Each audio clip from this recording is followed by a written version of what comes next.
The winter solstice was supposed to be the day. The pack honored the ancient bloodlines. Instead, it became the morning Clara Vance's entire world shattered. The healing spring had belonged to her lineage since the first frost settled on the Whispering Peaks. It was a sacred fissure in the earth, a natural basin of smooth, dark stone breathing out thick clouds of warm, mineral-rich steam.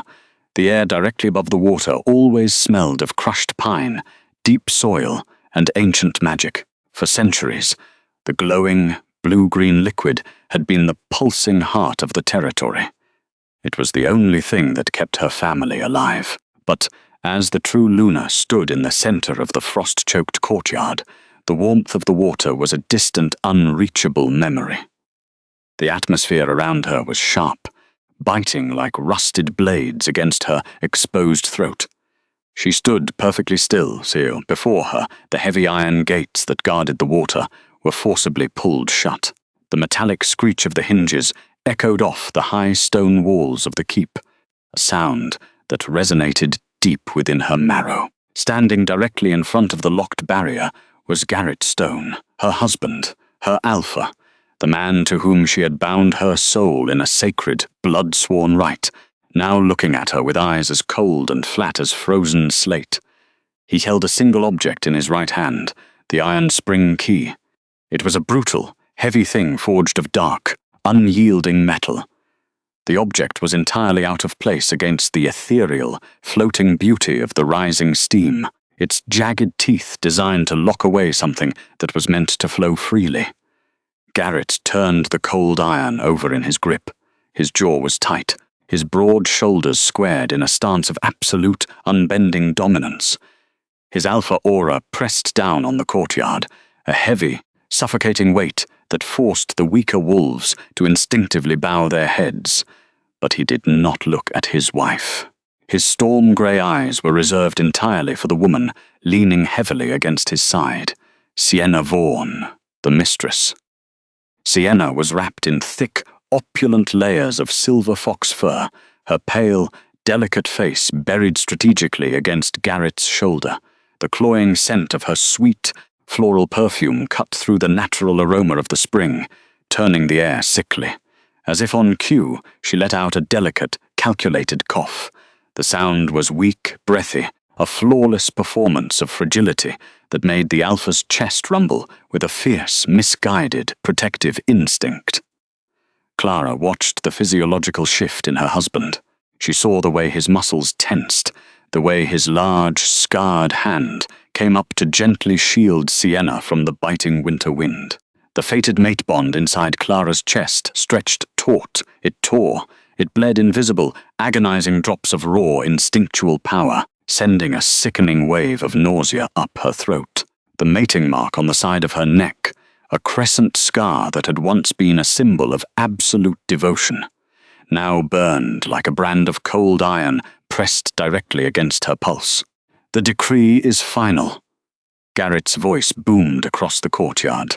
The words carried over the heads of the gathered pack elders and warriors. The audience stood in tense, suffocating silence, their breaths plumbing in the freezing air like ghost smoke. They watched their Luna being systematically stripped of her birthright. The elders, the warriors, the healers, people the Vance family had saved from the edge of death for generations, did nothing. They kept their heads bowed, terrified of the Alpha's wrath and unwilling to risk their own comfort. The water's restorative properties are required for my mate's recovery, Garrett continued, his tone brokering no argument. Sienna's illness is severe. From this moment forward, the gates are sealed.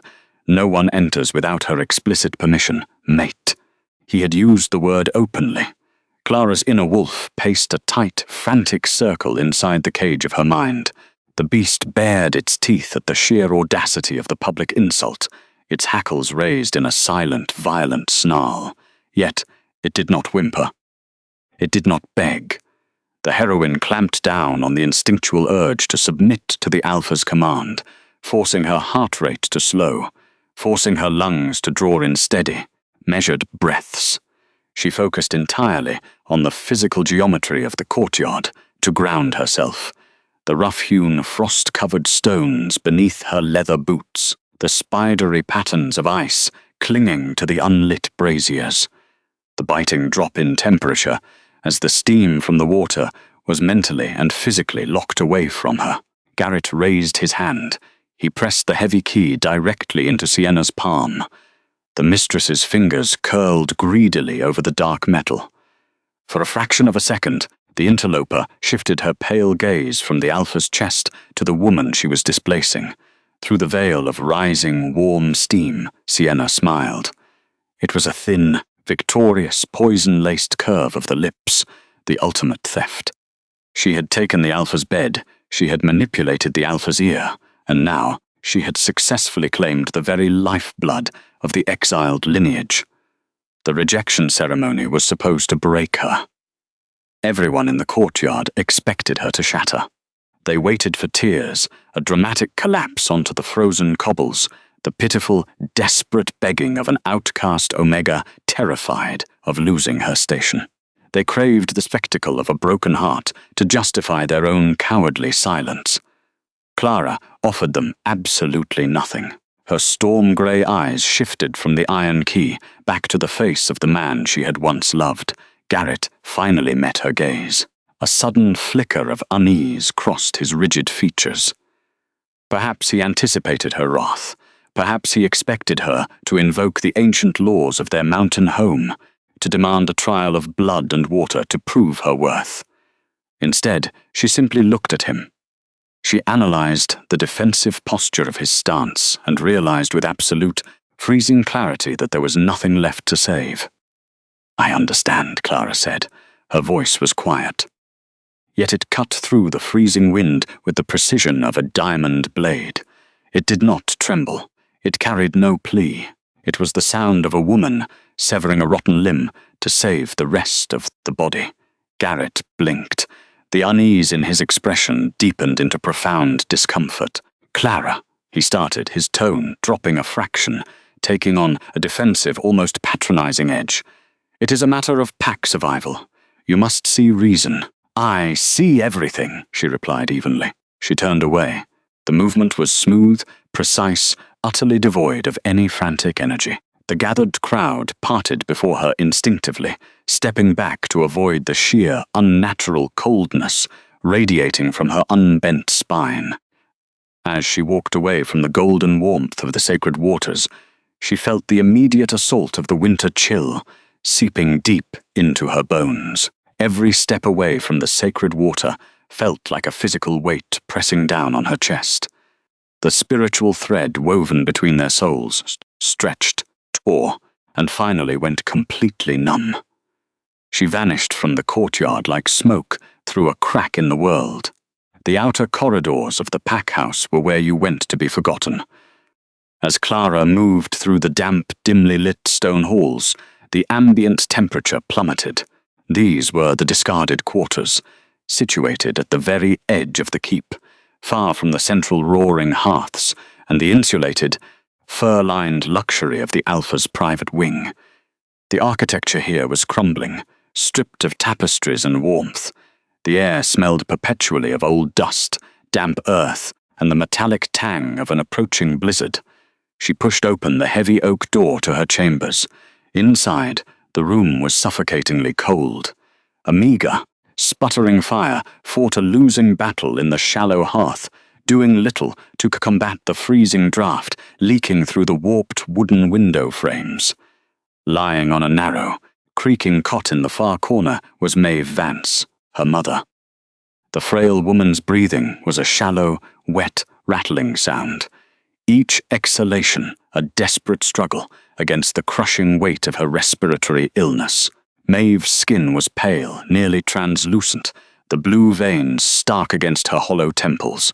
It was a brutal, sickening contrast to the robust, faked fragility the mistress had just displayed outside. Clara moved immediately to the bedside. She knelt on the hard stone floor, completely ignoring the bite of the cold seeping through the thin fabric of her skirt.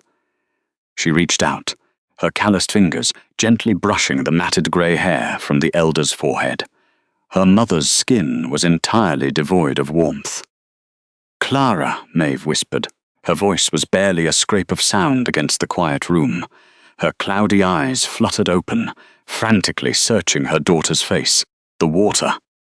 "Did he?" "He locked the gates," the younger woman answered. Her tone was steady, fiercely protective, an unwavering anchor in the turbulent sea of their reality.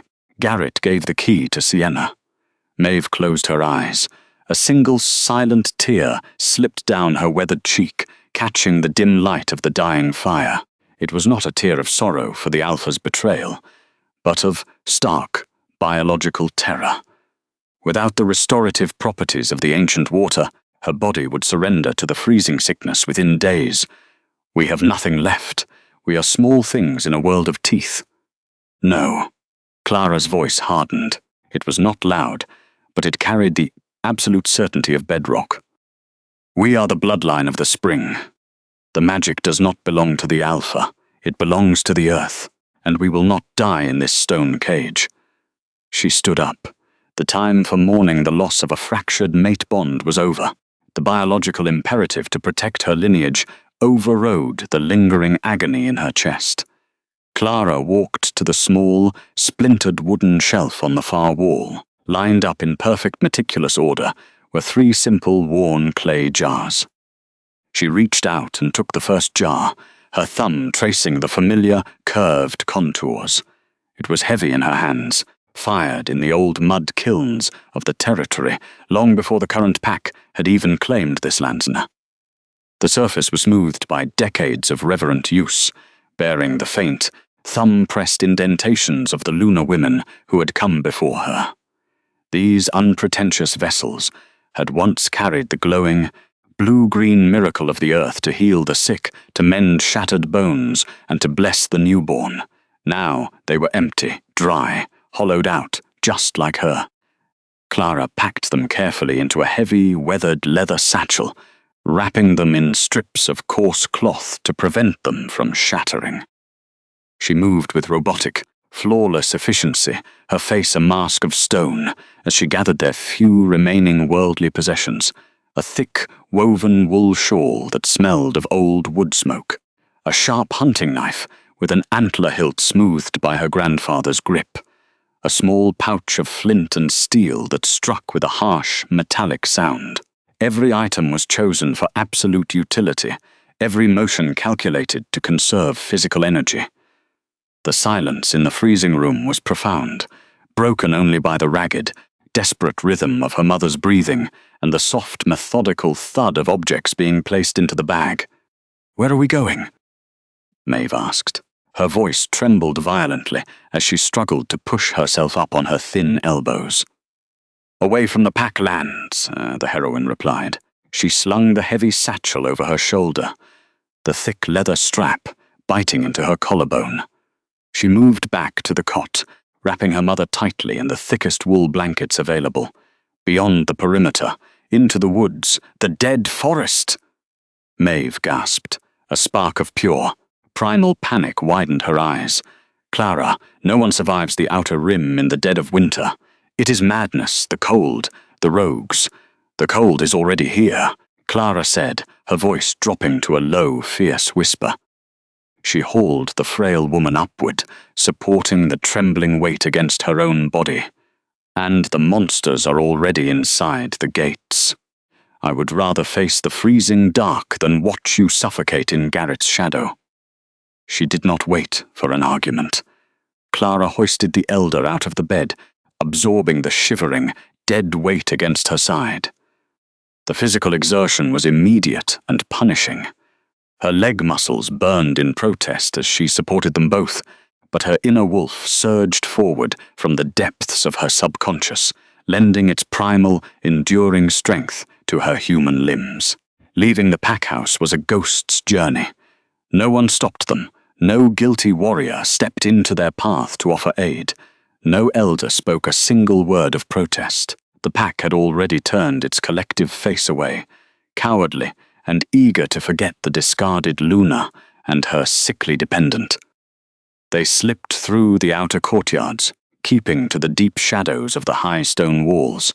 The wind howled down from the jagged mountain peaks, a vicious, biting force that tore at their heavy cloaks and stung their exposed eyes.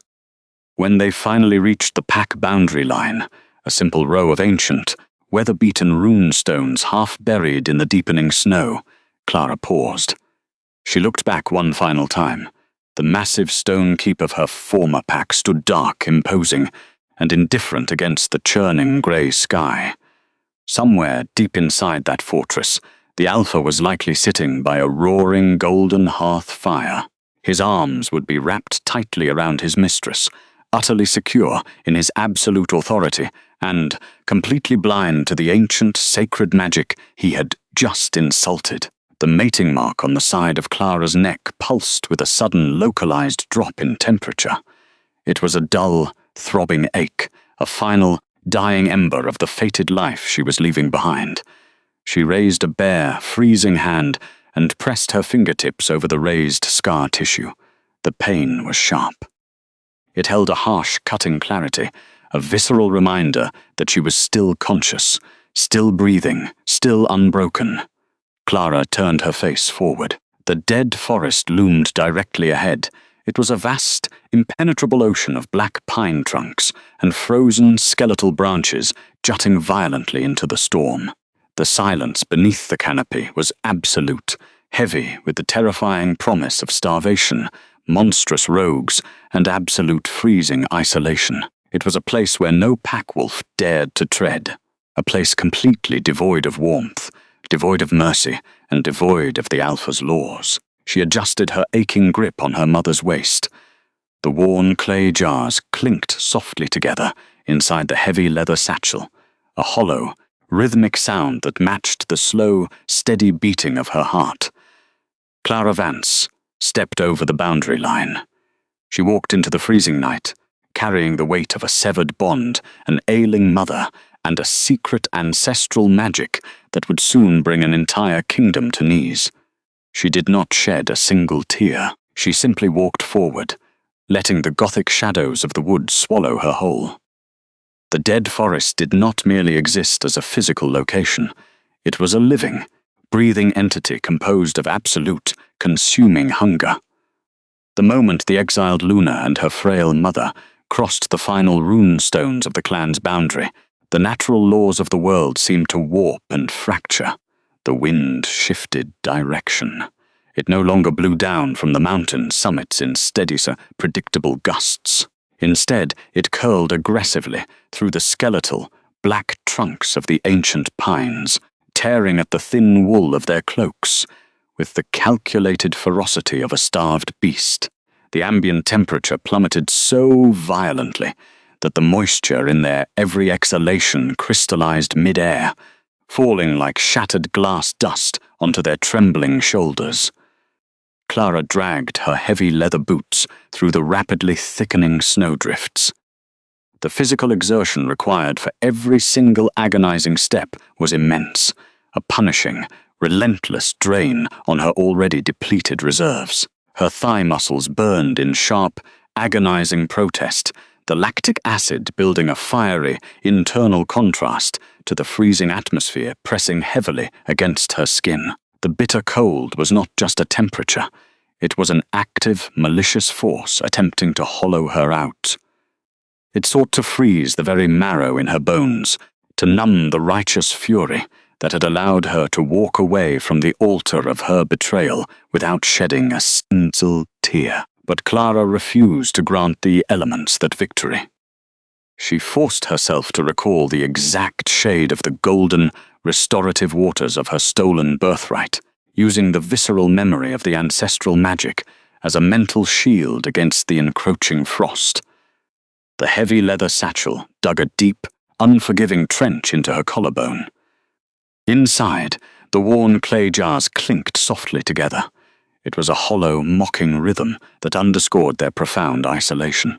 Those unpretentious earthen vessels were forged to hold the glowing, blue-green miracle of her ancestral lineage.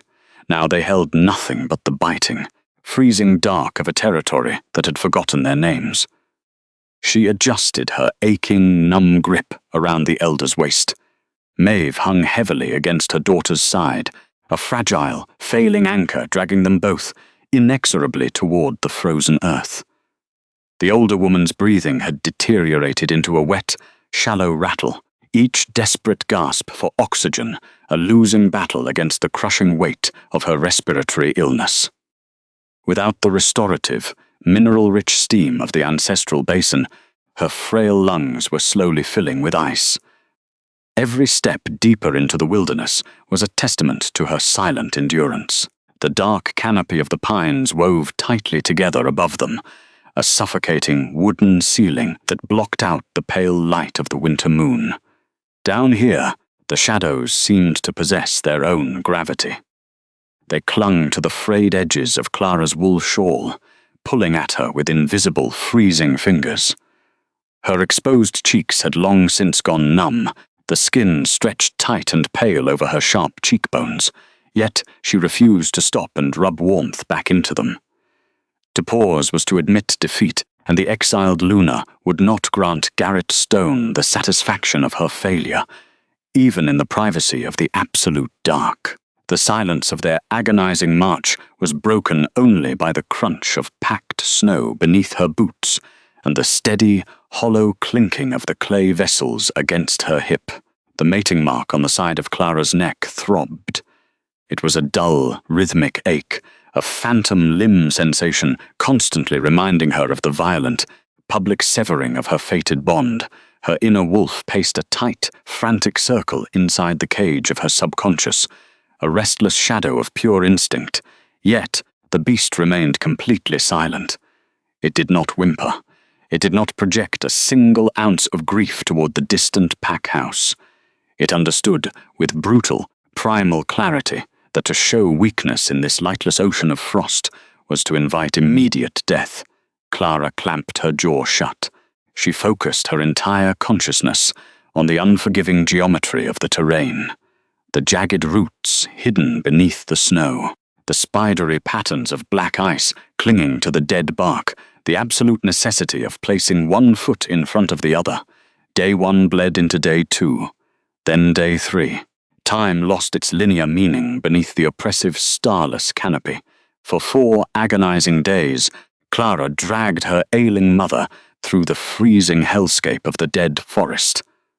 4 days of rationing the meager warmth of their tattered cloaks. 4 days of hiding in shallow, frozen hollows beneath overturned roots, pressing their bodies together just to keep their blood moving. 4 days of listening to the monstrous, unseen things that stalked the deep woods, their guttural snarls echoing through the frozen pines. By the 4th night, the physical toll on their bodies was catastrophic. Maeve's fever had spiked dangerously. Her skin burned with an unnatural heat, even as her breath crystallized into jagged ice in the sub-zero air. Clara's own limbs were entirely numb, her physical reserves completely hollowed out by starvation and the crushing weight of her severed bond. She was operating on pure, unadulterated willpower. The Gothic shadows stretched and twisted, forming monstrous shapes in the corners of her peripheral vision. She adjusted her aching grip on the elder, bracing for another endless night of terror. Then the natural, howling wind simply died. It was not a gradual cessation of the storm. It was an abrupt, unnatural silencing of the elements, as if the forest itself had suddenly stopped breathing in sheer terror. A different kind of cold descended upon the woods. It was a suffocating, ancient chill that smelled heavily of raw iron, crushed ozone, and centuries of buried agony. The ambient noise of the wilderness. The distant snapping of branches under the weight of the snow, the scuttling of unseen nocturnal predators, vanished entirely. The lesser monsters of the deep woods were hiding. They had gone to ground because the true apex predator had just entered the hunting territory. Clara didn't know the man watching her from the tree line was the rogue Alpha King. She didn't know that the towering, terrifying silhouette blending seamlessly into the dark shadows of the massive pines carried a magical affliction, older than the kingdom itself, and she definitely didn't know that his mere presence was enough to send entire packs fleeing in absolute panic. All she knew was that her inner wolf had suddenly stopped pacing. The instinctual beast dropped low on its belly in her mind, pinning its ears back, entirely subdued not by the threat of violence, but by an overwhelming primal awe. Valen Thorn stepped out of the freezing darkness. His physical manifestation was catastrophic to the senses. He was a mountain of muscle and lethal, suppressed violence, broad shoulders draped in thick, dark wolf pelts that seemed to swallow the meager ambient light. The heavy furs were lined with tarnished silver, a testament to a royal lineage that had long been exiled from the civilized courts. But it was not his sheer size or his dark garments that paralyzed the surrounding air, it was his skin.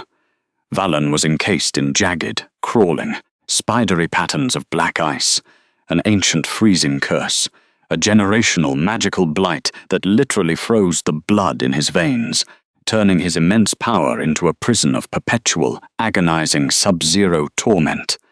The veins on his neck pulsed with a sluggish, dark blue hue, the physical evidence of a heart struggling to beat against the magical ice trying to entomb it. Heavy, cold iron chains were wrapped securely around his thick forearms, subbles of his own self-imposed restraint, a desperate, solitary measure to ensure that he did not shatter the world around him when the blinding agony of the curse became too much to bear. He stopped 10 paces away.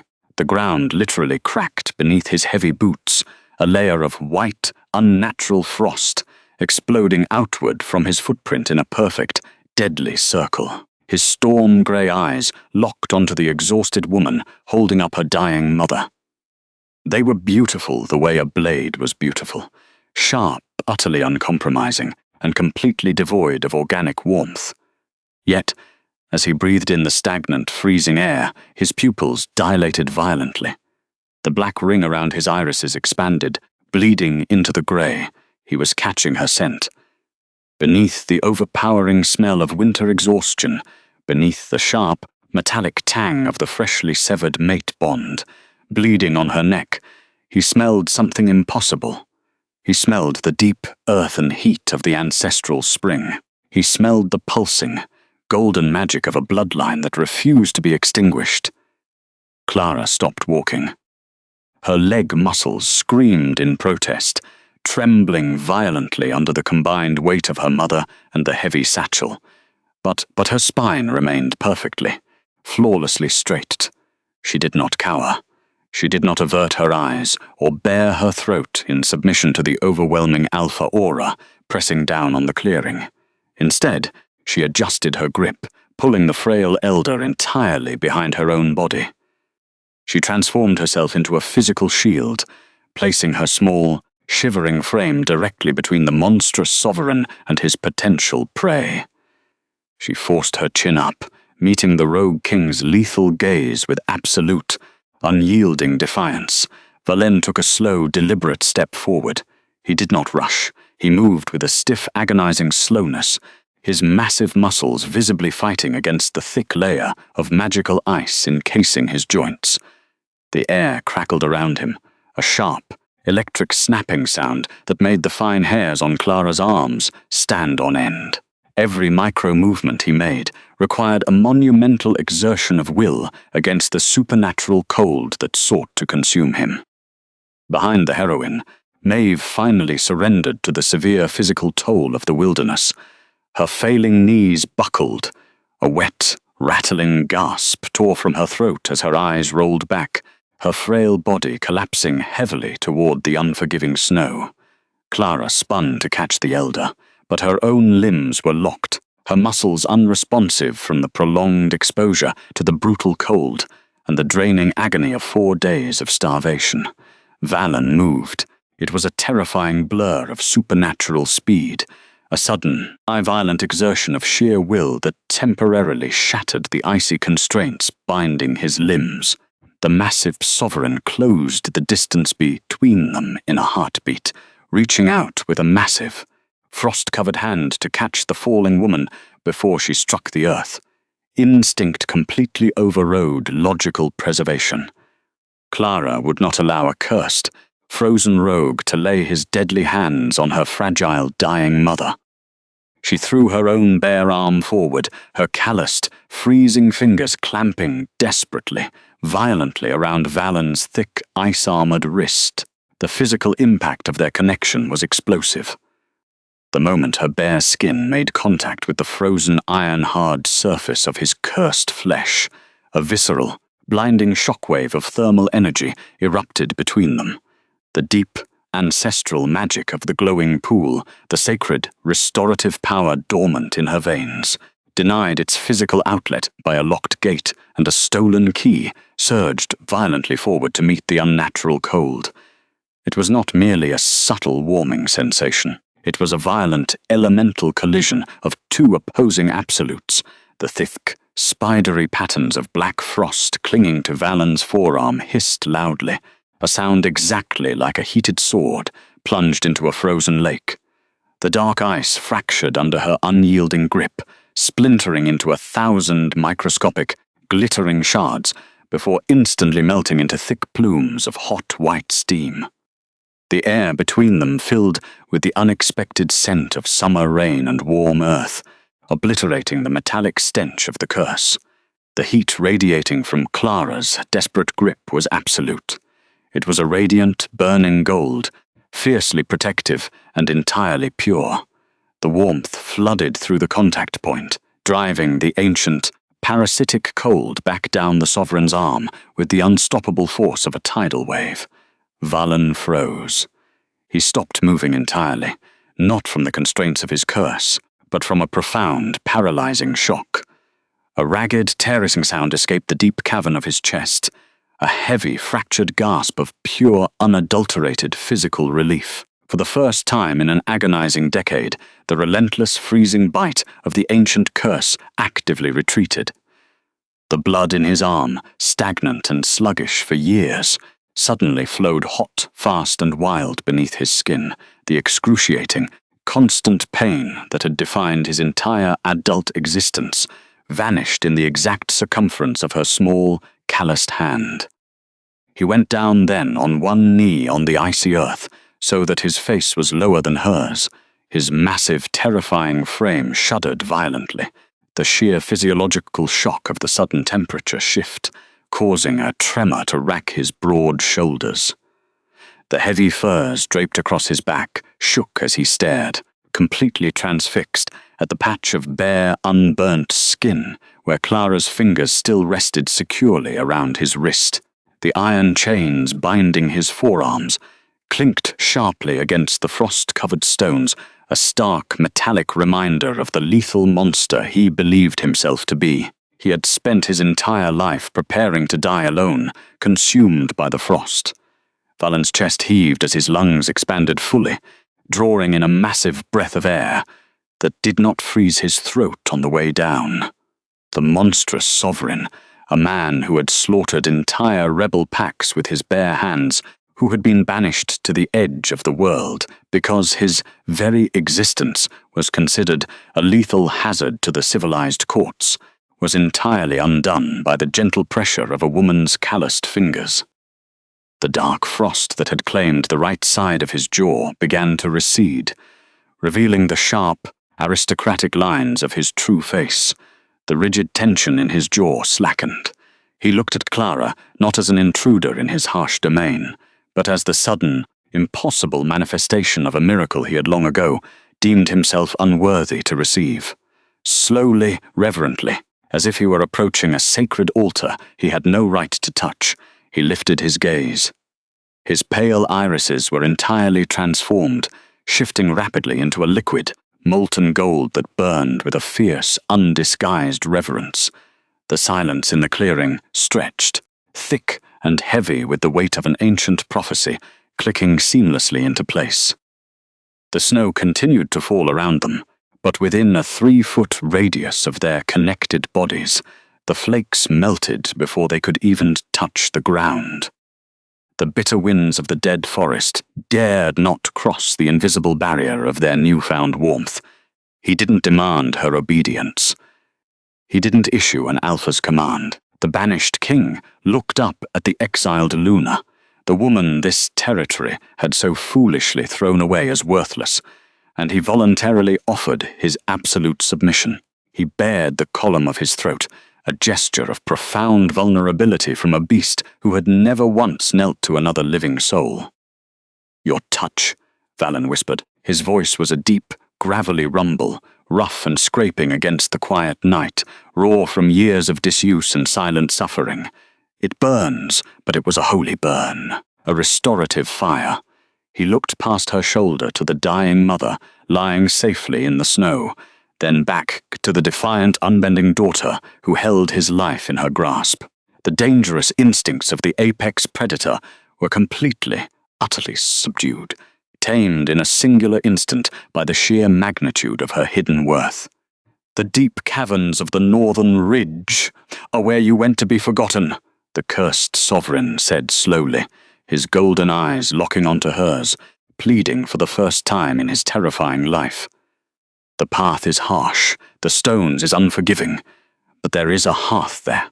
There is shelter from the wolves who cast you out, and with you, there could be warmth." Clara analyzed the monstrous man kneeling in the snow at her feet. He was terrifying, lethal, and cursed by the very gods. Yet, unlike the husband who had proudly paraded his mistress before the pack and stolen her ancestral rights, this legendary king was actively, voluntarily, restraining his immense power. He was stripping away his own armor, offering his absolute vulnerability, in exchange for the simple privilege of her presence. She looked down at the hand holding his wrist. The frost continued to recede, leaving behind healthy, flushed skin. She felt the steady, powerful thrum of his renewed pulse, beating in perfect rhythm with her own racing heart.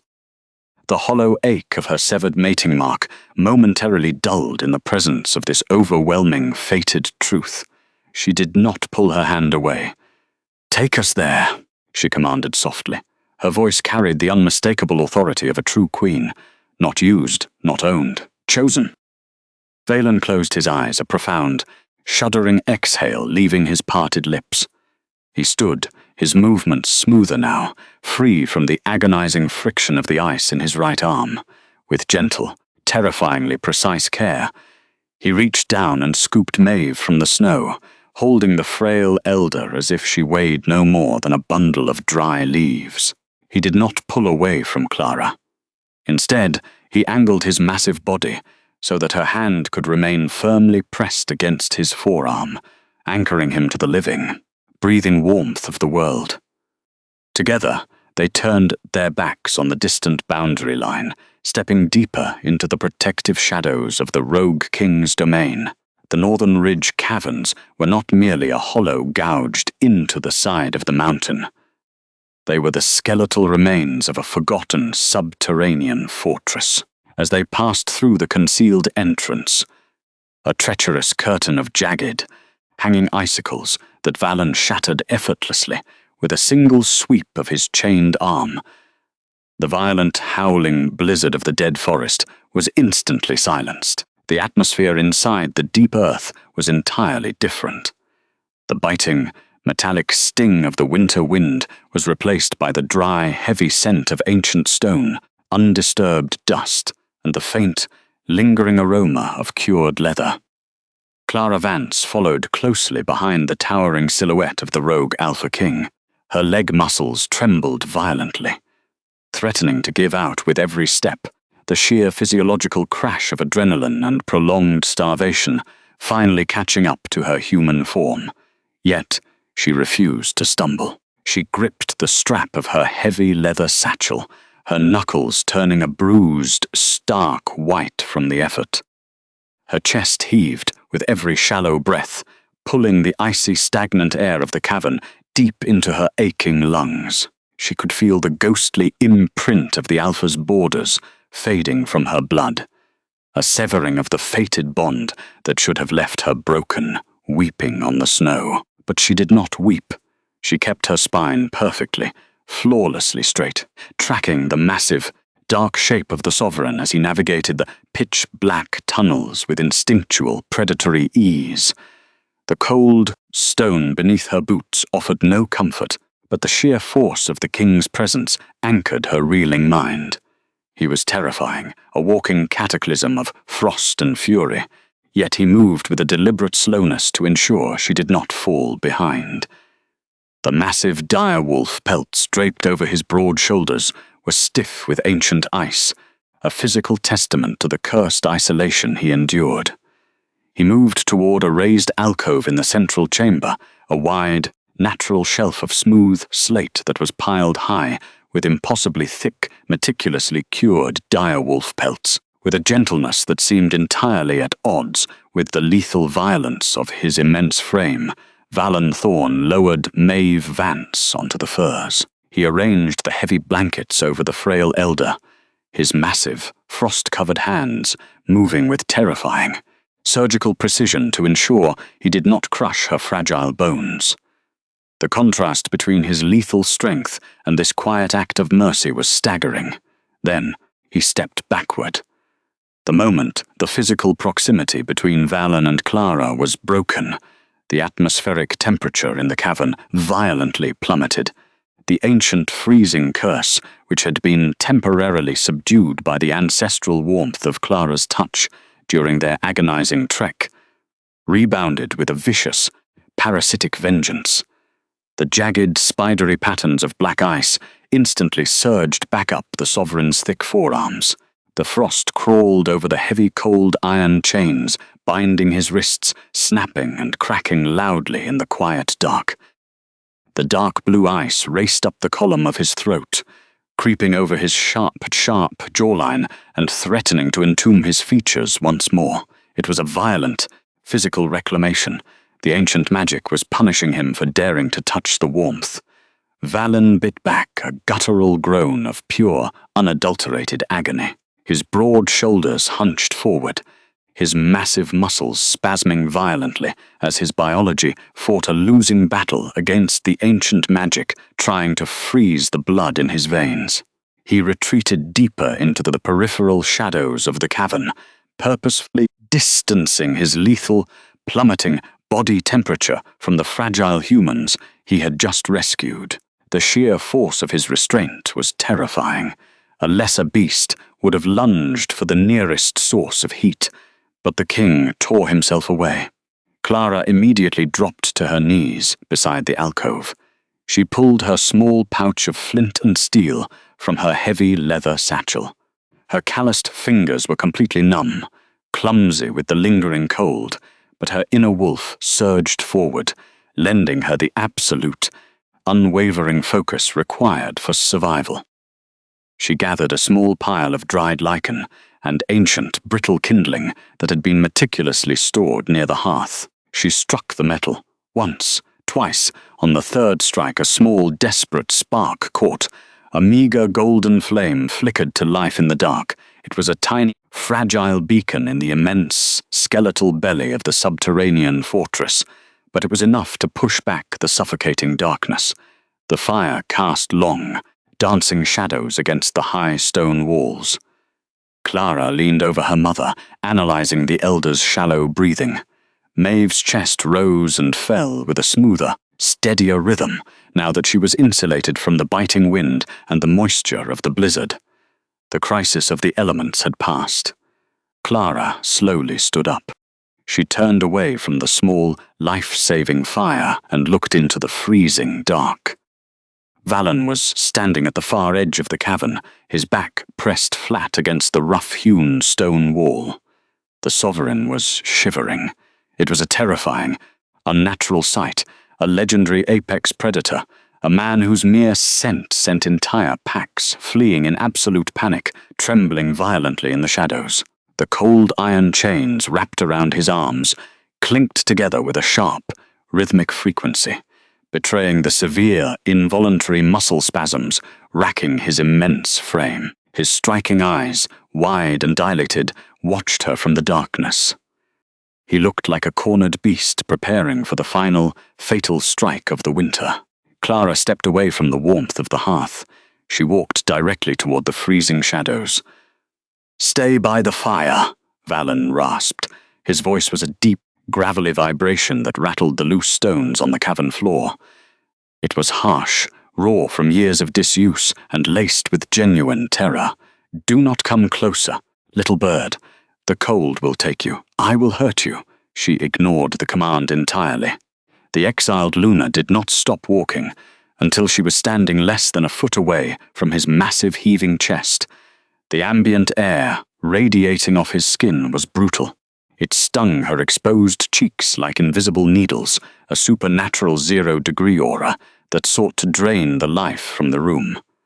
Valen squeezed his eyes shut, a jagged breath tearing through his throat. He could not step back. The cavern wall was already pressing against his spine.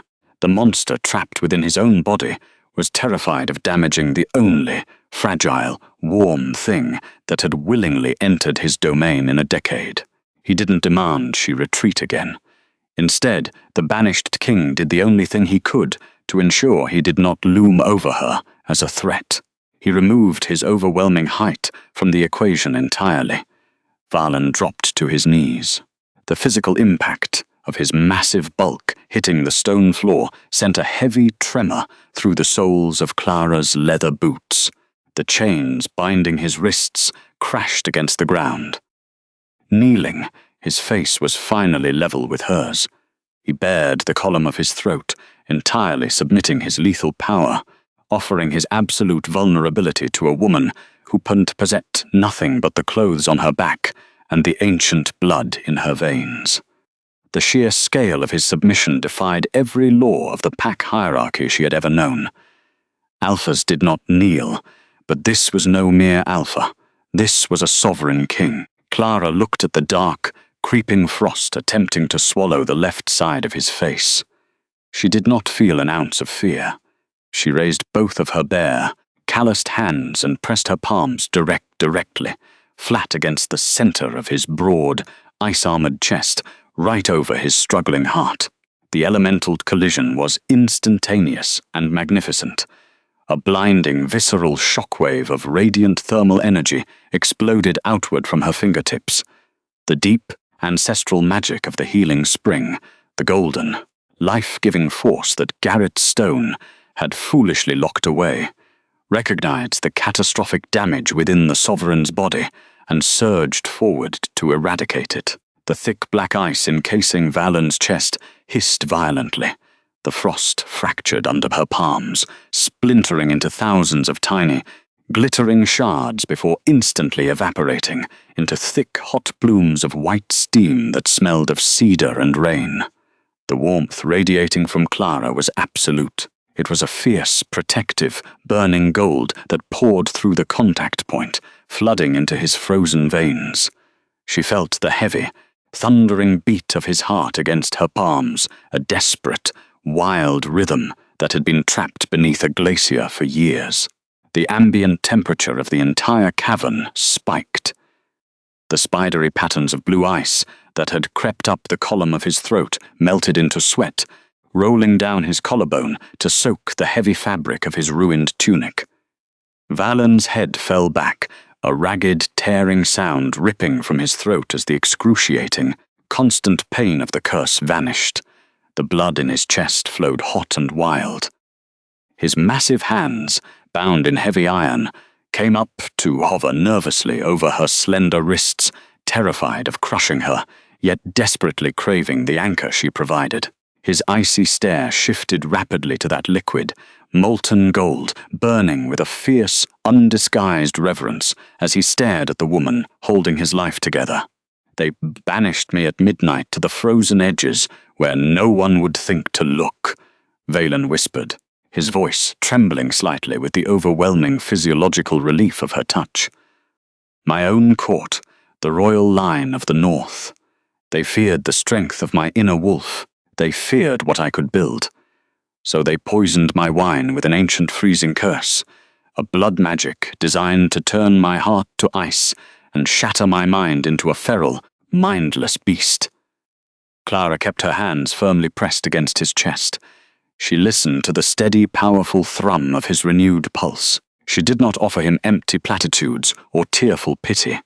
She offered the silent, unyielding strength of an equal. I chained myself, the rogue Alpha King continued, his golden eyes dropping to the heavy iron wrapped around his own forearms. I walked away from my throne and bound my own wrists with cold iron. I spent my whole life preparing to die, alone in the dark, convinced that my power was nothing but a hazard to the world. No woman ever survived me.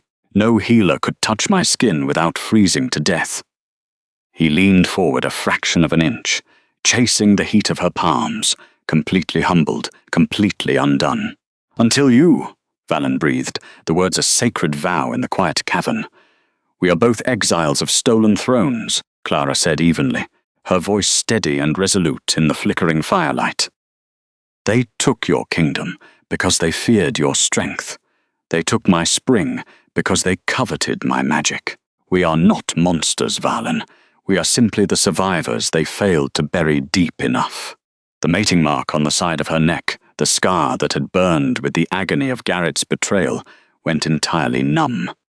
In the dark, quiet sanctuary of the Rogue King's domain, anchored to the sheer, terrifying devotion radiating from the massive beast kneeling at her feet, the exiled Luna finally allowed her vigilant muscles to relax. For the first time in days, she felt safe. By the third week of the exile, the central keep had begun to physically rot from the inside out. The absence of the true Luna was not merely a political shift within the hierarchy of the pack. It was an absolute, environmental catastrophe. The heavy stone walls of the main courtyard, once perpetually warmed by the ambient, mineral-rich steam of the sacred waters, were now choked with thick, impenetrable layers of grey frost. Spidery cracks had formed in the ancient masonry, the stone itself shivering in the absence of its true Luna. The decorative banners of the stone lineage, once bright and snapping proudly in the wind, now hung frozen and stiff like dead things. The pack warriors moved through the damp corridors with their heads bowed, their breath plumbing in the freezing air, silently terrified of the unnatural winter that had invaded their sanctuary. The hearth fires in the lower halls refused to catch properly, burning with a weak, sickly yellow light that provided no real heat, offering only choking, bitter smoke. Garrett Stone refused to acknowledge the decay. The Alpha marched across the frozen cobblestones of the inner courtyard, his heavy boots crunching loudly in the eerie silence. His jaw was set in a rigid line of absolute denial, his Alpha aura pressing down heavily, aggressively, attempting to force the freezing environment into submission through sheer willpower. His arm was wrapped firmly around the waist of his mistress. Sienna Vaughan was draped in the opulent, silver fox furs that Garrett had stripped from Clara's old chambers. She leaned heavily against his side, shivering dramatically, a perfectly calculated performance of frailty, designed to stoke the Alpha's misplaced protective instincts. "It is freezing, Garrett," Sienna complained, her voice a reedy, petulant whine that cut sharply through the quiet air. "You promised me the waters of the legendary fissure would cure this chill in my bones. I cannot stand another hour in this damp keep." "The water is yours, my love," Garrett rumbled smoothly, though a tight, anxious muscle feathered in his jaw.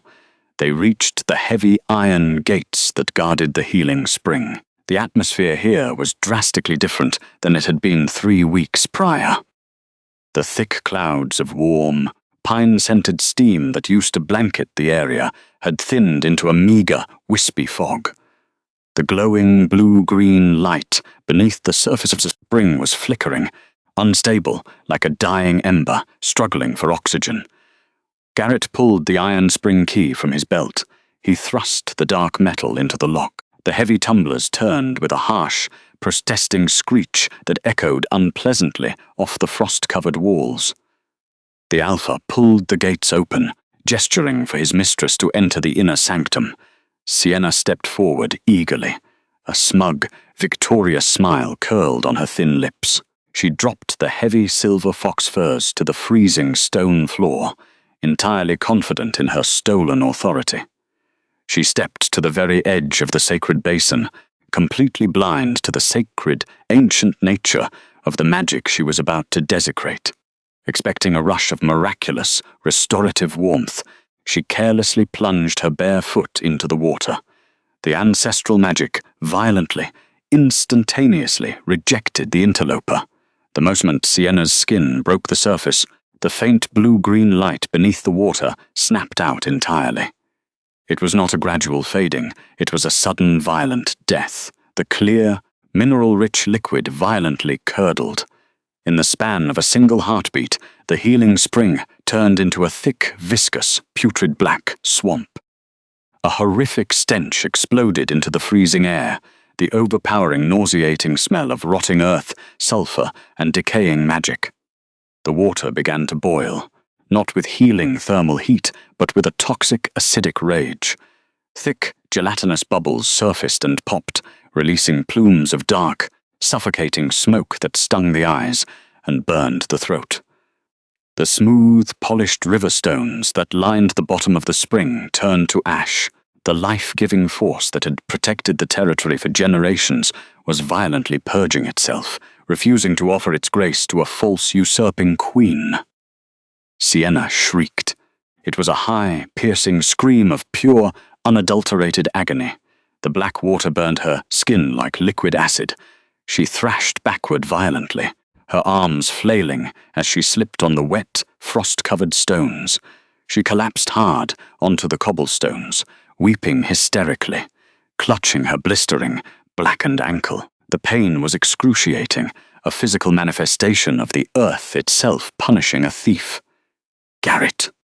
She sobbed frantically, crawling away from the bubbling, noxious edge of the dead spring. "It burns! The water is burning me!" Garrett rushed forward, his eyes wide with a mixture of horror and mounting panic. He hauled his weeping mistress away from the healing spring, his horrified gaze locking onto the ruined, putrid black swamp that had once been the beating heart of his entire territory. The realization hit him with the force of a physical blow. The magical lifeblood of the pack was dead. He had locked out the only bloodline capable of sustaining it, and now his kingdom was going to freeze to death from the inside out. But the vainglorious mind of an arrogant alpha could not accept that level of personal accountability. His ego simply would not allow it. The terror in his chest immediately warped into blinding, misdirected rage. "She cursed it," Garrett snarled, his voice vibrating with a dark, lethal fury. He stared at the bubbling black mud, his fists clenching so tightly his knuckles turned stark white, before she left. "Clara poisoned the water to spite us." Standing near the outer perimeter of the courtyard, maintaining a strict, rigid posture of military discipline, was Brant Mercer. The loyal pack warrior watched the entire disaster unfold with a heavy, sinking feeling in his gut. Brant remembered the winter solstice perfectly. He remembered the exact way Clara Vance had stood before the entire pack with an unbent sunspine and flawless dignity. He knew, with absolute certainty, that Clara had not poisoned the spring. The water had not been cursed. It had simply died the moment its true Luna was cast out into the cold. Brant had seen the way the earth had always responded to Clara's presence, the quiet way the ancient vines would bloom when she brushed past them.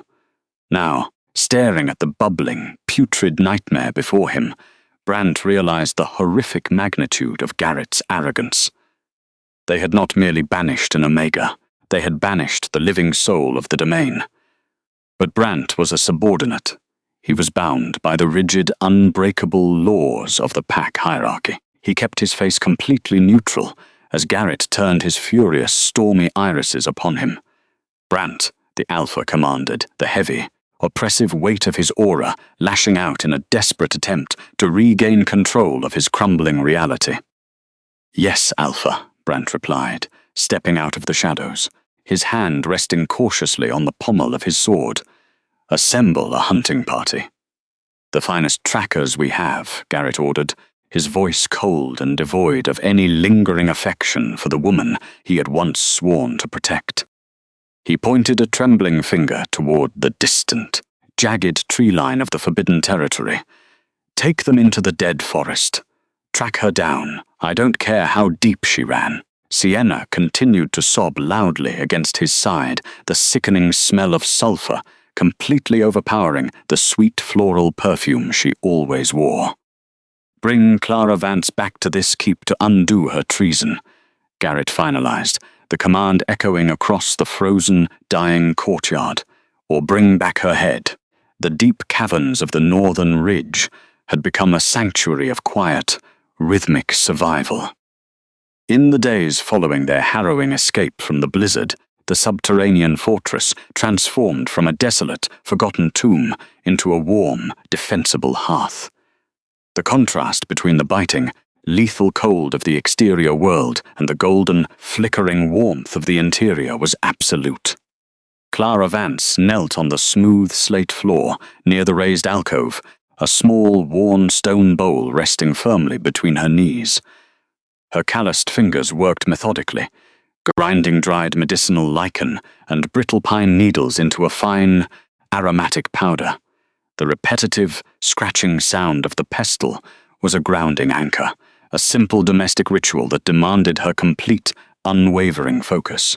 It was a profound psychological relief to perform a task that yielded immediate, tangible healing, completely divorced from the toxic political manipulations of her old home. Here, in the belly of the earth, there were no judgmental elders analyzing her every breath, no arrogant husband parading a mistress to undermine her worth. There was only the raw, honest transaction of survival. A few paces away, resting on a thick pile of meticulously cured direwolf pelts, Maeve Vance was breathing with a slow, steady rhythm. The elder's chest rose and fell without the horrific, wet rattling that had plagued her in the packhouse. The dry, insulated air of the cavern, combined with the radiant thermal energy Clara naturally projected, had successfully halted the progression of her illness. The immediate crisis of survival had passed, replaced by the heavy, silent weight of exile. Sitting in the deepest, peripheral shadows of the chamber was Valen Thorn. The banished sovereign did not intrude on their space. He remained at a respectful, calculated distance, his massive, dark silhouette completely still. The heavy iron chains binding his thick forearms clinked softly only when he shifted his weight. The jagged, spidery patterns of the Frostbane curse, the ancient blood magic designed to turn his heart to ice, were entirely dormant. As long as Clara remained within the cavern, her innate ancestral warmth acted as an invisible, impenetrable shield against his torment.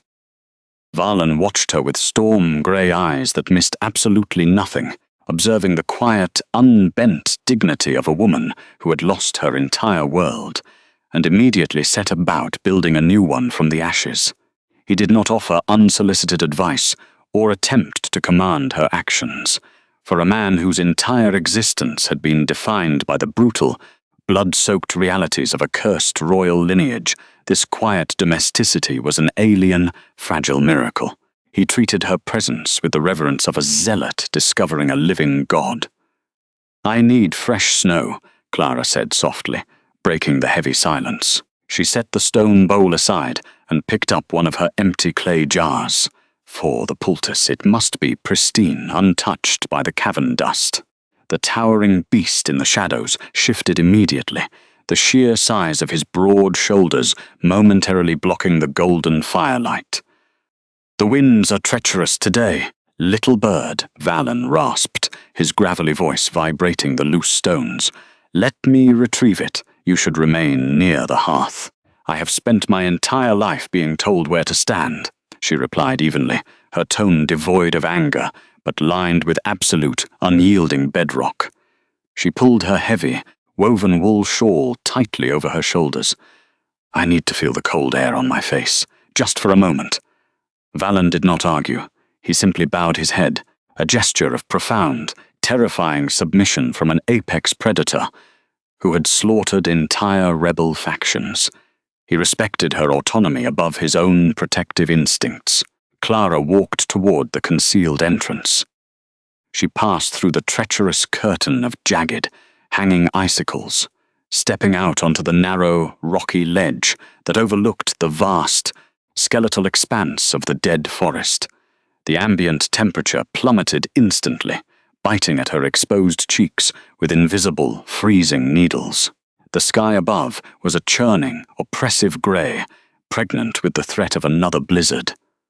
She knelt gracefully in the deep snowdrift, her numb fingers sinking into the freezing white powder to fill the earthen vessel. A dry twig snapped sharply in the distance. The ambient noise of the wilderness vanished entirely. The distant, howling wind seemed to hold its breath. Clara froze, her inner wolf snapping to high alert, its hackles raised in a silent, violent snarl within the cage of her mind. The scent hit her a second later. It was not the musky, feral odor of the monstrous rogues that stalked the deep woods. It was the distinct smell of wet fur, boiled leather and cold iron. It was the distinct odor of Garrett's vanguard. Brant Mercer stepped into the clearing. The loyal pack warrior looked completely hollowed out by the punishing elements. His heavy armor was not just cold.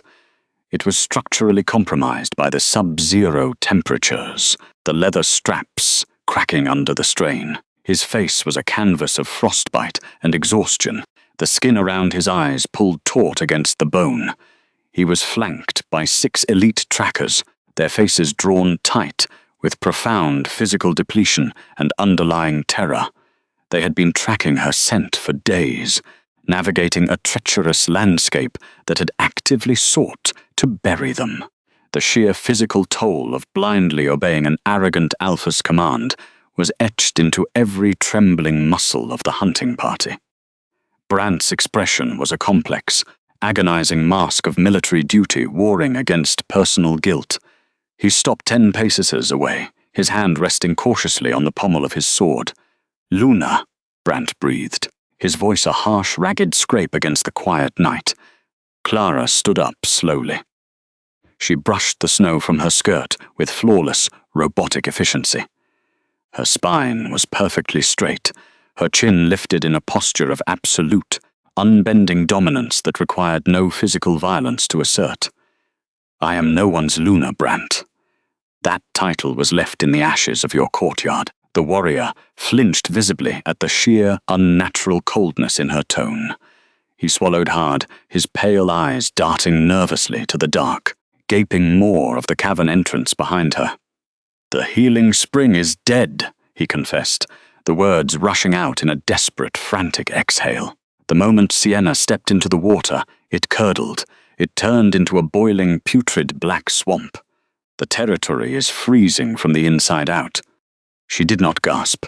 She did not display a single ounce of shock. The ancient magic of the earth did not belong to arrogant men. It belonged to the bloodline that revered it. By locking the gates, Garrett had severed the spiritual conduit that kept the water pure. It was simple, undeniable natural law. "And you have marched into the abyss to tell me this?" she asked, her voice cutting through the freezing wind like a whip of shattered ice. Brant gripped his sword tighter, his knuckles turning a stark, bruised white. "Alpha Garrett believes you cursed the water before you left. He is demanding retribution for the treason. He has ordered us to bring you back to the keep in chains to undo the damage." The warrior's voice cracked slightly. "Or bring back your head." The 6 trackers behind him shifted nervously. Moving with synchronized, rigid discipline, they unhooked heavy, cold iron shackles from their belts. The metallic clinking sound resonated through the frozen trees, a brutal, physical reminder of the oppressive hierarchy she had just escaped. They expected her to shatter. They expected the pitiful, desperate begging of an outcast Omega facing impossible odds. Clara offered them absolutely nothing. She simply looked at the armed men with a profound, terrifying pity. The trackers didn't know. The man standing in the shadows of the cavern entrance was the banished sovereign. They didn't know that the massive, dark silhouette watching them from the gloom carried a curse capable of leveling entire kingdoms. All they knew was that the ambient temperature in the clearing suddenly plummeted to absolute zero, an atmospheric drop so violent it sucked the oxygen straight from their lungs. Valen Thorn stepped out of the freezing darkness. His physical manifestation was catastrophic to the senses. The heavy direwolf pelts draped across his broad shoulders seemed to absorb the meager ambient light, creating a void of pure, unadulterated menace. The iron chains binding his wrists crashed against his sides with a heavy, lethal finality. His terrifying gaze locked onto the hunting party, shifting rapidly, violently into a liquid molten gold. It was the gaze of an apex predator looking at dust. "You step into my domain," Valen rumbled. The deep, gravelly vibration of his voice literally shook the snow from the high branches above them. "With iron meant for my queen?" The rogue Alpha King aura exploded outward. It was not a physical strike. It was an atmospheric, crushing weight of absolute, terrifying supremacy.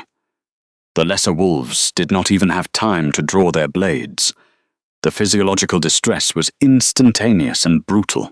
It was not merely a feeling of fear, it was a total biological override. The warriors' knees buckled violently, hitting the frozen earth with loud, synchronized thuds.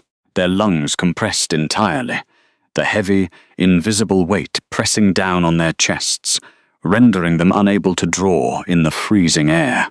Blood vessels pulsed erratically against their temples as their bodies fought a losing battle against the supreme command to submit. Brant gasped, his hands clawing desperately at his own throat. The primal, instinctual terror of his inner wolf forced him into total, paralyzing submission. They were pressed flat against the snow, their spines forcibly bowed, completely immobilized by the sheer magnitude of the sovereign's wrath. Valen didn't stop there. He raised a massive, chained hand.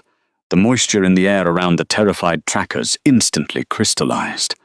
Thick, jagged spikes of black ice erupted from the frozen soil, crawling rapidly over their heavy leather boots, locking them permanently to the ground. He was freezing them in place, executing a slow, agonizing judgment through the elements. Clara moved. She closed the distance between herself and the towering beast with a deliberate calmness, raising her bare, calloused hand to press firmly against his thick forearm. The elemental collision was immediate. A blinding, visceral shockwave of radiant thermal energy flared through the contact point. The golden warmth pushed back the lethal, freezing intent radiating from his skin. The thick ice binding the warriors halted its upward crawl just below their knees. "Do not kill them," Clara commanded softly, her voice an unwavering anchor in the violent storm of his wrath. "They are merely tools of a coward, and we need them to bear witness." The rigid tension in Valen's jaw slackened. He turned his molten golden eyes down to her face, the dangerous instincts of the monster completely, utterly subdued by her gentle touch. He lowered his hand, allowing the atmospheric pressure to lift just enough so the men could draw ragged, sobbing breaths. Clara looked back at the gasping, terrified trackers. "We will return to the fortress," she declared, her voice ringing with the undeniable authority of the ancient earth. "Not as your prisoners, but as your reckoning, leaving Maeve in the absolute, hidden safety of the deep caverns." Protected by a complex thermal ward Valen had painstakingly carved into the slate floor, the exiled Luna and the rogue king began their march back toward civilization. The journey out of the dead forest was no longer a desperate, starving flight for survival. It was a methodical, terrifyingly calm procession of impending justice. The gothic shadows of the ancient pines seemed to part willingly for them, recognizing the supreme authority of the lethal sovereign and the radiant ancient magic of the woman walking by his side. Valen walked slightly ahead of Clara, his massive frame effortlessly breaking the heavy snowdrifts. He acted as a physical shield against the biting winter wind, his broad shoulders blocking the harshest gusts. The unspoken respect in his posture was absolute. He wore his heavy iron chains not as a symbol of captivity, but as a silent, physical promise to her that he would never let his dangerous power cross the line into coercion. Whenever the uneven, frozen terrain threatened to unbalance her, his massive, frost-dusted hand was instantly there, hovering just inches from her elbow, offering support without ever demanding compliance. The sensory contrast between the freezing, hostile wilderness and the burning, protective heat radiating from his proximity kept Clara's vigilant muscles entirely relaxed. They reached the boundary line by dusk. The visual devastation was horrifying. The ancestral territory, once a lush, vibrant sanctuary sustained by the mineral-rich steam of the sacred waters, was now a frozen, decaying wasteland. The silence of the dead territory was deafening. There were no nocturnal birds calling from the canopy, no small prey scuttling through the underbrush. The ancient pine trees that lined the borders were snapping loudly under the weight of unnatural, heavy grey frost. The soil beneath their boots was cracked, dry, and dead, entirely devoid of the deep earthen warmth that had defined her lineage. The streams that used to flow freely, warmed by the subterranean veins of the healing spring, were frozen solid, trapped in jagged, motionless waves of grey ice. The environmental catastrophe was a direct, undeniable reflection of a kingdom that had foolishly severed its own soul. The earth itself was mourning the exile of its true Luna. Clara surveyed the rot with a completely unbent spine. She felt no sorrow for the dead vines or the frozen earth. She only felt the cold, hard certainty of her own vindication. This was the exact consequence of Garrett's arrogance. The massive stone fortress of the packhouse loomed against the churning, oppressive grey sky. The watchtowers were heavily manned, the guards shivering violently in their thick furs, their breaths pluming in the freezing air like ghost smoke. As the towering, dark silhouette of the banished king emerged from the tree line, flanked directly by the woman the Alpha had publicly discarded, sheer panic erupted across the battlements. The harsh, metallic clanging of the alarm bell shattered the quiet evening. Shouts of sheer terror echoed across the frozen masonry. "Rogue! Sovereign rogue at the gates!" A scout screamed, his voice cracking with primal panic. Valen did not break his steady, predatory stride. He did not draw a weapon. He did not need to. They reached the massive, heavy timber and iron main gates of the keep. The guards above scrambled frantically, knocking arrows with trembling, numb fingers, but not a single man dared to loose a string. The suffocating weight of the sovereign's aura pressed down on the fortress, a physical manifestation of ancient, lethal royalty that completely paralyzed the defenders' inner wolves. The king reached out and placed his bare, massive hand flat against the center of the iron-reinforced gates. The temperature of the metal plummeted drastically in a fraction of a second. The cold iron shrieked, a high-pitched, agonizing sound of rapid structural failure. The massive, ancient hinges froze completely solid, turning as brittle as spun glass. With a single, effortless push of his broad shoulder, Valen shattered the barrier. The heavy timber doors exploded inward in a violent shower of splintered wood and glittering ice shards, crashing heavily onto the cobblestones of the inner courtyard. Clara stepped through the ruined threshold, her leather boots crunching over the shattered wood. The overpowering, nauseating stench of sulfur and rotting magic assaulted her senses immediately. The putrid black swamp that had once been her sacred birthright bubbled angrily in the center of the courtyard, releasing thick plumes of toxic, acidic smoke into the freezing air. Garrett Stone stormed out of the main hall, his heavy sword drawn, flanked by his remaining elite guard. Sienna limped pathetically behind him, leaning heavily on a wooden cane, her heavily bandaged foot a stark, undeniable reminder of the water's brutal judgment. The mistress looked frail, terrified and completely stripped of her previous smug victory. "You dare breach my gates!" Garrett roared, his face twisted in a mask of desperate, vainglorious fury. He refused to comprehend the reality of the monster standing in his courtyard. He unleashed his alpha aura, pushing the heavy or oppressive weight of his dominance forward in a pathetic attempt to crush the intruders. It hit Valen Thorn and shattered like brittle glass against a mountain of solid iron. The backlash was devastating. Garrett experienced the crushing, anatomical reality of absolute inferiority. The pressure inside his skull spiked violently, a sharp, blinding pain that forced a sickening wheeze from his lungs. The arrogant Alpha's forward momentum was brutally arrested by an invisible, impenetrable wall of sovereign power. His vision swam with dark spots as his own inner wolf, the beast that had proudly dominated the Whispering Peaks for years, whimpered pathetically, violently forcing its host to yield. His knees buckled, hitting the frozen cobblestones with a heavy, humiliating crack. He was physically unable to lift his head, his chin pinned toward his chest by the atmospheric weight of a true king. The elite guards around him suffered the exact same fate, collapsing in synchronized terror, pinning their faces to the freezing dirt, completely stripped of their military pride. Valen stepped over the shattered remains of the gate, closing the distance with lethal grace.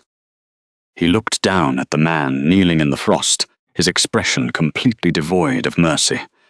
"You banished the living heart of your territory to appease a parasite." The king's voice rumbled, echoing off the high stone walls with the force of a physical blow. "You locked away a magic you could never comprehend, and now you kneel in the ruins of your own arrogance." Clara walked forward, stopping just beside the towering sovereign. The heat radiating from his massive frame kept the toxic chill of the ruined spring at bay. She looked down at the husband who had betrayed her, at the trembling mistress who had stolen her crown. She did not cry. She did not gloat or hurl petty insults at the shivering woman who had taken her room. She simply existed as a force of nature they could no longer touch. The pathetic display before her entirely validated her silent departure weeks ago. The silence in the courtyard was absolute, broken only by the grotesque bubbling of the black swamp and the ragged, desperate breathing of a broken alpha who had finally, agonizingly realized the catastrophic magnitude of his mistake. The heavy iron-reinforced gates lay in splintered ruin across the frost-covered cobblestones. The oppressive, freezing silence of the courtyard was broken only by the grotesque, acidic bubbling of the ruined healing spring. Around the perimeter of the courtyard, drawn by the catastrophic shattering of the entrance and the overwhelming atmospheric pressure of the rogue king's aura, the rest of the pack slowly began to gather. Elders draped in tattered, frozen wool, shivering warriors who had lost their pride, and common wolves with gaunt, hollowed-out faces crept from the dark, crumbling corridors of the keep. Brant Mercer stood among them, his weapons hanging uselessly at his sides, his eyes wide as he beheld the true magnitude of his alpha's folly. They moved with instinctual, biological terror, pressing their backs against the icy masonry, their storm-grey and amber eyes wide with absolute shock. They had come expecting to see their alpha defending their borders. Instead, they found Garrett Stone, the man who had promised them strength, pinned face down against the freezing dirt, physically incapable of lifting his own chin under the supreme, crushing weight of Valen Thorn's dominance. The banished sovereign did not even look at the gathered crowd. His molten golden eyes remained locked on the pathetic, trembling figures of the Alpha and his mistress. The heavy iron chains binding Valen's forearms clinked sharply in the quiet air as he shifted his massive weight, the sheer physical scale of his broad shoulders blocking out the pale moonlight. The ambient temperature around him was a paradoxical battleground. His ancient freezing curse radiated a lethal sub-zero threat, while the proximity of Clara Vance beside him cast a fierce protective, golden heat that kept the worst of the winter chill at bay. "You told your people a lie," Valen's voice rumbled. The deep, gravelly vibration resonated through the soles of every leather boot in the courtyard, a sound that demanded absolute, terrifying obedience. He gestured toward the boiling, putrid black swamp that had once been the sacred heart of the territory. "You claimed the exiled Luna cursed this water. You sent armed men into the dead forest to hunt her down like an animal, demanding retribution for a treason you invented to cover your own catastrophic failure."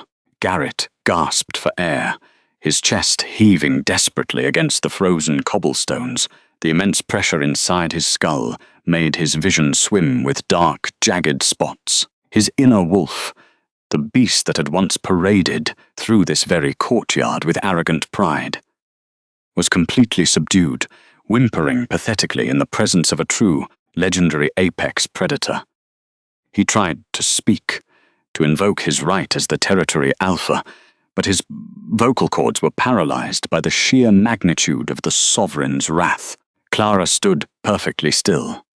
Her spine was flawlessly straight, her chin lifted in a posture of unbending dominance that required absolutely no physical violence to assert.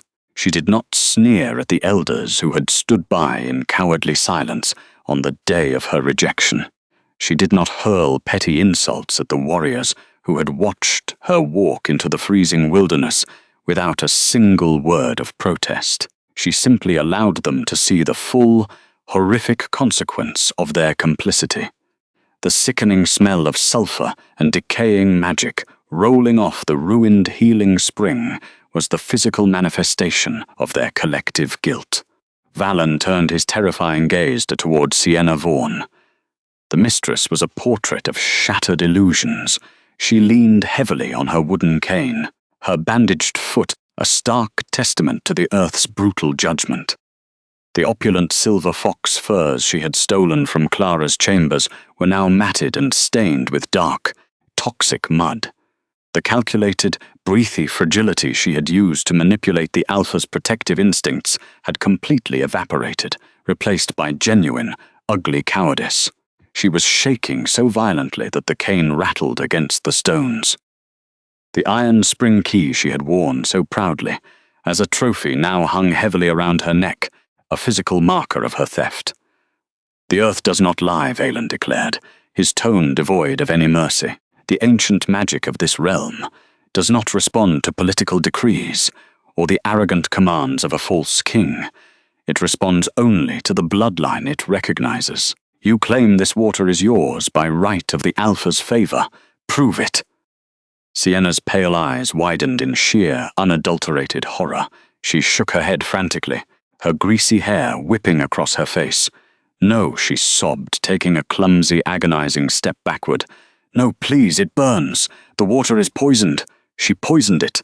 Garrett didn't know that the man standing in his courtyard had slaughtered entire rebel factions who dared to question his authority.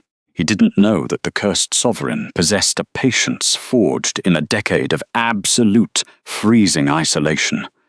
All the Alpha knew was the sudden, terrifying realization that his mistress, the woman for whom he had sacrificed his sacred fated bond and the survival of his entire pack, was nothing but a manipulative, hollow parasite. "Step into the spring," Valen commanded. It was not a request. It was an Alpha King's absolute decree. The atmospheric pressure in the courtyard shifted violently, focusing entirely on the trembling mistress. The invisible, crushing weight of his dominance wrapped around Sienna's fragile mind, overriding her human terror with the primal, biological mandate to obey. Sienna shrieked, a high, piercing sound of pure agony, as her own body betrayed her. Her legs moved against her will, dragging her forward toward the bubbling, noxious edge of the dead spring. She wept hysterically, her fingernails clawing uselessly at her own tattered furs, begging the fallen Alpha to save her. But Garrett could only watch, his face pressed to the frost, completely powerless to intervene. The assembled pack watched in suffocating silence as the mistress reached the edge of the stone basin, forced by the sheer magnitude of the sovereign's will. She reached out with her uninjured, trembling hand and grazed the surface of the thick, viscous black sludge. The elemental reaction was instantaneous and violently conclusive. The putrid water erupted. It did not merely boil. It snapped and hissed like liquid acid, striking hot iron. A thick, gelatinous wave of black mud surged upward, wrapping around Sienna's hand and wrist. The sulphurous stench intensified 100-fold, choking the air with the smell of rotting earth and exposed greed.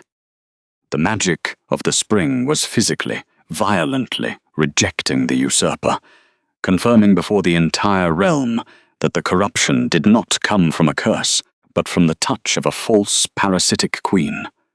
Sienna collapsed backward, screaming in excruciating pain as the toxic sludge burned her skin, leaving behind angry, blistering welts.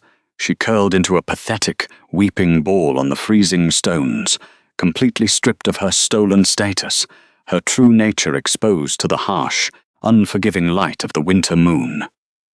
The elders gasped, stepping back in collective horror. The warriors lowered their heads in profound shame. Brant Mercer closed his eyes, the heavy weight of his blind obedience pressing down on his chest. The truth was undeniable. Clara had not poisoned the Whispering Peaks. The territory had simply died the moment it was handed to a thief.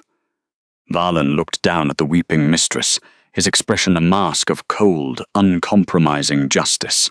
He had forced the revelation not for his own satisfaction, but to completely, permanently vindicate the quiet, stoic woman standing by his side. He turned his molten golden eyes to Clara, the dangerous, lethal instincts of the monster softening into a fierce, protective reverence. He stepped back, deliberately clearing the path to the ruined basin. The stage was set. The judgment of the false queen was complete. The healing spring was a grotesque, bubbling nightmare of toxic sludge and decaying magic.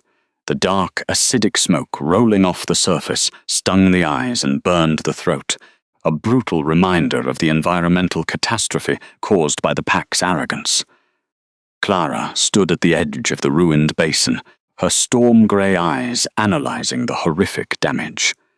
She did not feel the overwhelming despair that had choked her on the day of her exile.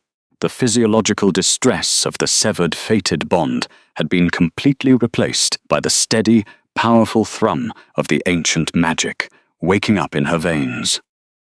She knew her mother, Maeve Vance, was resting safely in the distant caverns, protected by the Sovereign's unshakable thermal ward. Her mind was perfectly clear. She reached down with slow, deliberate grace and unlaced her heavy, leather boots. She stepped out of them, her bare feet pressing against the freezing, frost-covered cobblestones. The ambient temperature of the courtyard was still brutally cold, but her inner wolf did not shiver. The beast within her mind stood tall, its hackles raised in righteous ancestral pride. Clara walked forward. The assembled pack held their collective breath. The silence was absolute, heavy with the weight of generations of Vance women who had tended this sacred water. Even Garrett, his face still pinned to the dirt, managed to turn his head just enough to watch the woman he had discarded. The Alpha King begged too late for the Luna he destroyed. His eyes were wide with a frantic, desperate realization, his mouth forming silent, useless words of apology as he watched the flawless, unbent dignity of her approach. She did not hesitate. The true Luna stepped directly into the boiling, putrid black swamp. The elemental collision was catastrophic and magnificent. The exact moment her bare skin broke the surface of the toxic sludge, a blinding, visceral shockwave of radiant thermal energy exploded outward from her body. It was not a gradual shift. It was a violent, instantaneous purification. The thick, acidic bubbles of black mud froze in mid-air, their destructive kinetic energy completely halted by the overwhelming force of her true lineage. A deep, resonant humming sound vibrated through the ancient masonry of the keep, a sound like a massive subterranean heart, taking its first powerful beat in weeks. The black rot fractured. Starting from the exact point of contact, around Clara's ankles, a brilliant, piercing blue-green light erupted beneath the surface. It swept across the basin with the unstoppable speed of a tidal wave, physically chasing the corruption out of the water. The thick, viscous sludge thinned, clearing into crystal-pure, mineral-rich liquid. The horrific stench of sulfur and decay was instantly obliterated, replaced by the deep, heavy aroma of crushed pine, warm earth, and sacred magic. Thick plumes of golden glowing steam rose from the surface, billowing upward to wrap the courtyard in a blanket of absolute, restorative heat. The temperature in the keep spiked dramatically. The spidery patterns of grey frost, clinging to the high stone walls, hissed and melted, sending cascades of clean water rushing over the cobblestones. The dead, frozen vines creeping up the watchtowers suddenly flushed with vibrant green life, small buds exploding into bloom despite the winter sky above. Clara stood in the center of the restored healing spring, the glowing water swirling around her calves. The radiant golden light illuminated her stoic face, casting her in the unmistakable, undeniable aura of a true elemental queen. She had not needed to fight her abusers with physical violence. She had simply allowed her inherent, undeniable worth to speak for itself. Valen stepped forward. The towering, banished sovereign walked deliberately toward the edge of the glowing water. The ambient heat radiating from the restored spring washed over his massive frame, colliding violently with the ancient freezing curse that had tortured him for a decade. The thick, spidery patterns of black ice that lay dormant beneath his skin suddenly flared in a desperate, final attempt to survive the overwhelming warmth. He did not stop. Valen stepped over the stone lip and waded directly into the golden water to stand before his mate. The sacred magic of the earth recognized the protector of its true Luna. The glowing water surged upward, wrapping around his heavy chained forearms and his broad chest. The reaction was explosive. The black ice encasing his heart shrieked, a high-pitched, tearing sound of a curse being permanently, violently shattered. The dark frost melted into thick steam, completely eradicated from his bloodstream. The heavy cold iron chains that bound his wrists, the self-imposed prison he had worn to protect the world from his agony, glowed cherry-red with the intense thermal heat. With a sharp, metallic crack, the iron links shattered, falling away into the glowing depths of the pool. Valen gasped, a massive, shuddering breath tearing from his lungs as the crushing weight of a decade of torment vanished entirely. His skin, once pale and tinged with the blue hue of the freezing curse, flushed with vibrant, pulsing warmth. He was completely, irreversibly cured. The monster was gone. Only the king remained. Valen dropped to both knees in the center of the golden spring. The water rushed around his waist, soaking the heavy dire wolf pelts draped across his shoulders. He looked up at Clara, his piercing gaze shifting entirely into a liquid, burning gold of absolute, unconditional devotion. He reached out with large, unburnt, unchained hands and gently took her small, calloused fingers in his. He brought her knuckles to his lips, pressing a reverent, searing kiss to her skin. Clara felt a profound, grounding peace settle over her heart, the sacred thread woven between their souls, stretching, tearing, bleeding under the false Salva's cruelty, had finally found its true anchor. She didn't pull away. She let her fingers rest against the heat of Valen's jaw, tracing the strong lines of his face. "The frozen throne answered my name," Valen rumbled, his deep voice carrying across the silent courtyard, vibrating with the supreme authority of a legendary sovereign. "But I have no use for a kingdom without its sun. You are the warmth that chased away the dark. A name unspoken for 5 years grows teeth, my Luna, but you are the anchor that broke my chains." He turned his golden gaze outward, sweeping over the terrified, trembling masses of the gathered pack, and finally resting on the broken, weeping form of Garrett. "Behold her!" Valen's voice boomed, a command that shook the very foundations of the earth. "Look upon the woman you cast into the freezing dark. She is no mere Omega. She is the living heart of this realm. She is the true Luna, and I will reduce any man who denies it to ash." The atmospheric weight of his decree was absolute. Garrett Stone, tears of profound, agonizing regret freezing on his cheeks, dragged himself forward an inch in the dirt. He reached out a trembling hand toward the radiant, golden light, weeping for the incredible sacred bond he had foolishly shattered for a cheap imitation. He begged, his voice a pathetic, broken croak, pleading for a second chance that would never come. All the years of arrogance, all the blind ambition, vanished like smoke through a crack in the world, leaving only a hollow shell of a man who realized he had handed his greatest treasure to a king who knew exactly how to cherish her. Clara looked at him, her expression completely devoid of anger, devoid of sorrow. She simply turned her back on her abuser, letting her silence be the final, crushing nail in the coffin of his reign. She was simply untouchable, an elemental force forged in the freezing dark. One by one, the elders of the Whispering Peaks dropped to their knees. The warriors bowed their heads until their foreheads touched the wet cobblestones.